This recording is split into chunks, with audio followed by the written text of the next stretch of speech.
नमस्कार, मैं हूँ राखी। आप सभी का बहुत बहुत स्वागत है कार्यक्रम भाग्य समाधान में। भाई, अगर आपके मन में है कोई प्रॉब्लम, दुविधा या परेशानी तो तुरंत स्क्रीन पर दिए नंबरों पर आप हमें कॉल कीजिए और जानिए कि आप क्या कर सकते हैं, कैसा करियर है, कैसे अपने जीवन को ग्रो कर सकते हैं, कैसे अपने लाइफ में आने वाली बड़ी बड़ी समस्याओं का निदान निकाल सकते हैं, और वो भी बहुत छोटा। तो अगर आपके मन में कोई भी सवाल है तो तुरंत इस वक्त जो स्क्रीन पर आप नंबर देख रहे हैं उनमें घुमाइए और अपने जीवन को तुरंत बदल लीजिए। भाई, पहल तो आपको ही करनी पड़ेगी। भाई, आज मैं आपसे बात करने वाली हूँ प्रेम के बारे में। अगर आपके लाइफ में कोई प्रेम को लेके बहुत प्रॉब्लम्स आ रही हैं या संतान की प्राप्ति नहीं हो रही है, संतान प्राप्ति भी देखा जाए तो कहीं ना कहीं प्रेम से ही रिलेटिव होता है, हस्बैंड से आपकी नहीं बन पा रही है, कुछ भी इस तरह की अगर आपको प्रॉब्लम है तो तुरंत आप हमें फ़ोन कीजिए।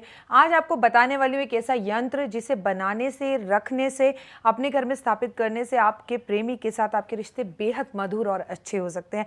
एक ऐसा यंत्र जिसे पानी में विसर्जित करने से भी आपके सभी कार्य बन सकते हैं।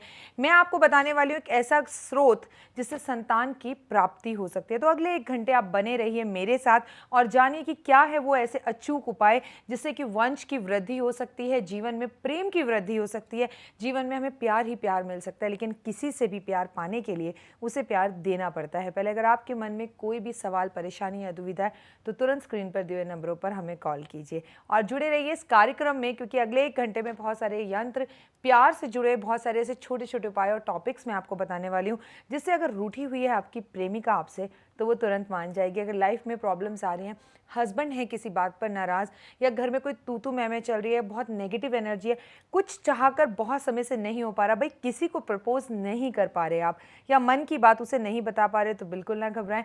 बिल्कुल छोटा सा ये नंबर आपका जीवन बदल सकता है। तो तुरंत फ़ोन उठाइए, इस नंबर को घुमाइए और सीधा हमसे बात कीजिए। आज आपका फ़ोन ज़रूर मिलेगा, आप फ़ोन मिलाई उठाइए और फ़ोन मिलाने की कोशिश कीजिए।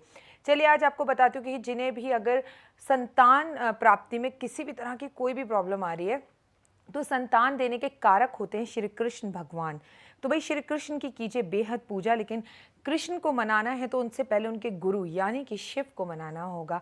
तो शिव और पार्वती की पूजा कीजिए, सोमवार के व्रत रखिए, इससे बेहद उत्तम रहेगा आपका जीवन और कार्य बनने लगेंगे। साथ साथ विष्णु भगवान की पूजा बृहस्पतिवार को कीजिए। कहते हैं जो शिव की पूजा सोमवार को करे और बृहस्पतिवार को केले की पूजा करे, दुनिया में कोई भी ताकत उसके करियर को, उसके ग्रो को, उसके प्रेम को, उसकी संतान को बढ़ने से, बढ़ोतरी से रोक ही नहीं सकता। यानी दोनों देवों को अगर आप मना लें तो आपकी तो बल्ले बल्ले हो जाती है। आपके सभी काम जो हैं शिव, पार्वती, लक्ष्मी और विष्णु की कृपा से पूरे हो जाते हैं। तो दोनों ही देवों को मना लीजिए और अपने सभी कार्यों को सफल बना लीजिए। बात करें केले के पेड़ की पूजा, तो गुरु को मनाना बहुत ज़रूरी है। तरक्की का कारक होता है ये जो ग्रह है गुरु, ये हमारा संतान, वंश वृद्धि का, हमारी जॉब का, हमारे करियर का, हमारे धन का कारक होता है। कहीं ना कहीं देखा जाए तो धन से ही सुख जुड़ा होता है, यानी कि हमारा सुख जो है वो कहीं ना कहीं गुरु से जुड़ा हुआ है। तो अपने गुरु को बढ़िया करने के लिए, उत्तम स्थान पर लाने के लिए थर्सडे को आप पीली चीज़ों का दान ज़रूर कीजिए। और पीली चीज़ों के दान के साथ साथ आप पानी में हल्दी डालकर भी स्नान ज़रूर कीजिए। आप बेसन के लड्डू खाइए और बांटिए भी ज़रूर।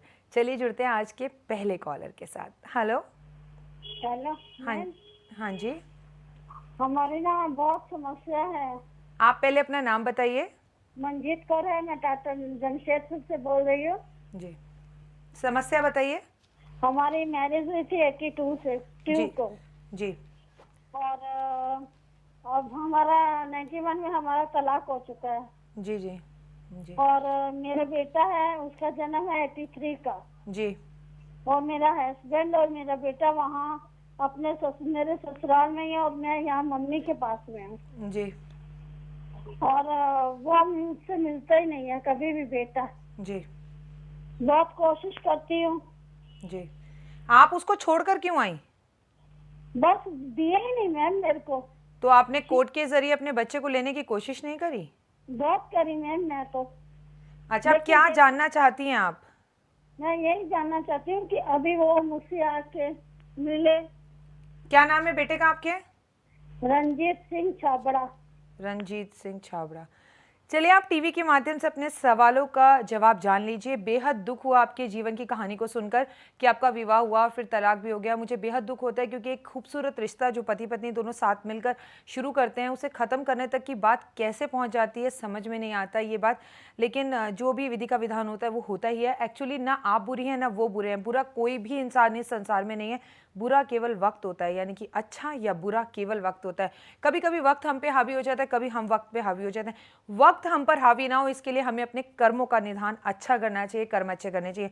बहुत क्षमा चाहूंगी, दिल तो दुखाना नहीं चाहती, लेकिन आपको सच बताना चाहूंगी क्योंकि सच में बहुत ताकत होती है। शायद आपको कुछ करने की और हिम्मत मिले। आपका बेटा आपसे मिलने आए ये तो बेहद मुश्किल है क्योंकि उसके दिल में आपके लिए केवल नफरत है जो उसके पिता ने आपके लिए ऑलरेडी भर दी है। और ये स्वाभाविक सी भी बात है, जिनके साथ वो रह रहा है, पल रहा है, बड़ा हुआ है। आप बहुत छोटे में उसे छोड़कर आ गई थी, तो वो आपको याद करे